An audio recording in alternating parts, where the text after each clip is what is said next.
ಇದೇ ನಮ್ಮ ಮೂಲ ಮಗ. ನಮ್ಮ ಹಿರಿಯರೆಲ್ಲ ಇದ್ದದ್ದು ಇಲ್ಲೇ. ಅದೊಂದು ದೊಡ್ಡ ದಂತಕತೆ. ಕಾರ್ಣಿಕದ ಕಲ್ಲ ಅಂತ.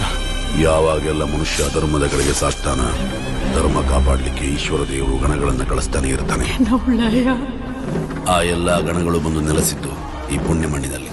ಇಲ್ಲಿಗೆ ಬಂದದ್ ಮಾತ್ರ ಅಲ್ಲ, ಇಲ್ಲೇ ನೆಲೆಸಿದ್ರು.